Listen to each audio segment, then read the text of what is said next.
Do electric cars really help the environment? President Obama thinks so. So does Leonardo DiCaprio and many others. The argument goes like this.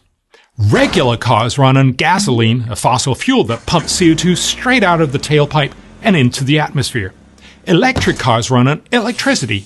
They don't burn any gasoline at all. No gas, no CO2. In fact, electric cars are often advertised as creating zero emissions. But do they really? Let's take a closer look. First, there's the energy needed to produce the car. More than a third of the lifetime carbon dioxide emissions from an electric car comes from the energy used to make the car itself, especially the battery. The mining of lithium, for instance, is not a green activity.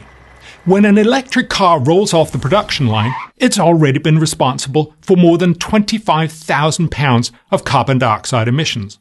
The amount for making a conventional car, just 16,000 pounds. But that's not the end of the CO2 emissions. Because while it's true that electric cars don't run on gasoline, they do run on electricity, which in the US is often produced by another fossil fuel, coal. As green venture capitalist Vinod Khosla likes to point out, electric cars are coal-powered cars. The most popular electric car, the Nissan Leaf, over a 90,000-mile lifetime will emit 31 metric tons of CO2 based on emissions from its production, its electricity consumption at average US fuel mix, and its ultimate scrapping. A comparable Mercedes CDI A160 over a similar lifetime will emit just 3 tons more across its production, diesel consumption, and ultimate scrapping. The results are similar for a top-line Tesla, the king of electric cars.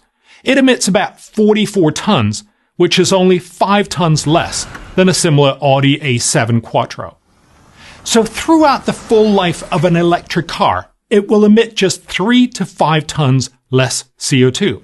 In Europe, on its European trading system, it currently costs $7 to cut 1 ton of CO2. So the entire climate benefit of an electric car is about $35. Yet the US federal government essentially provides electric car buyers with a subsidy of up to $7,500. Paying $7,500 for something you could get for $35 is a very poor deal. And that doesn't include the billions more in federal and state grants, loans, and tax write-offs that go directly to battery and electric car makers. The other main benefit from electric cars is supposed to be lower pollution. But remember Vinod Khosla's observation. Electric cars are coal-powered cars. Yes, it might be powered by coal, proponents will say, but unlike the regular car, coal plant emissions are far away from city centers, where most people live, and where damage from air pollution is greatest. However, new research in the Proceedings of the National Academy of Sciences found that while gasoline cars pollute closer to home, coal-fired power actually pollutes more, a lot more. How much more? Well, the researchers estimate that if the US has 10% more gasoline cars in 2020, 870 more people will die each year from the additional air pollution. If the US has 10% more electric vehicles powered on the average US electricity mix, 1,617 more people will die every year from the extra pollution. Twice as many. But of course, electricity from renewables like solar and wind creates energy for electric cars without CO2. Won't the perceived rapid ramp-up of these renewables make future electric cars much cleaner? Unfortunately, this is mostly wishful thinking. Today, the US gets 14% of its electric power from renewables. In 25 years, Obama's Energy Information Administration estimates that number will have gone up just 3 percentage points to 17%.